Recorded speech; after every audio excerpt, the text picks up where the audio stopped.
مركز الدول الإعلامية. دكتور بشار، بما أن حضرتك تتكلم عن الواقع العسكري والميداني داخل سوريا والتغييرات الموجودة، اليوم في انتخابات مجالس محلية بمناطق الكردية في شمال سوريا، ما هو موقفكم تجاه هذه الانتخابات؟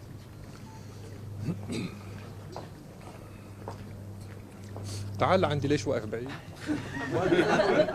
ما بنسمع. ليش واقف بشمال سوريا؟ تعال للوسط. تعال حمص. شوف عزيزي، أولا لا يوجد شيء اسمه مناطق كردية في شمال سوريا. هناك شيء اسمه مناطق سورية.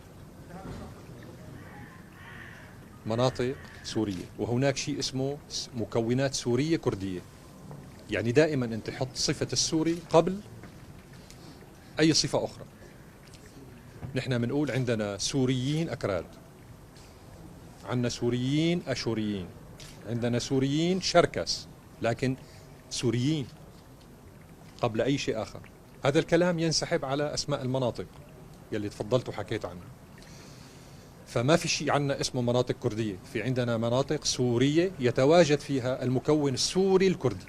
يعني المصطلح كثير مهم أحيانا لحتى ما نرسل رسائل خاطئة للرأي العام. هذا واحد، هذا الشكل. الآن المضمون، أي عمل أحادي الجانب مرفوض من قبل الحكومة السورية.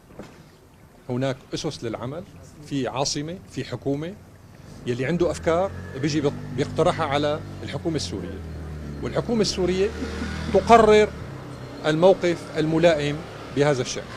فنحن أي عمل أحادي الجانب يتم بدون التنسيق مع العاصمة هو أمر مرفوض بالمطلق.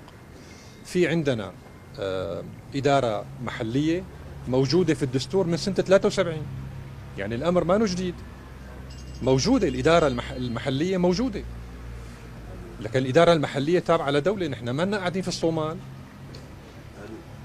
أي اقتراح، أي فكرة يتم طرحها على العاصمة، وبعدين في مجلس شعب وفي برلمان وفي أجهزة للدولة يمكن أن تطرح فيها ما تشاء من أفكار، لكن نحن المرجعية الأخيرة هي العاصمة. سوريا ليست دكاكين، سوريا دولة.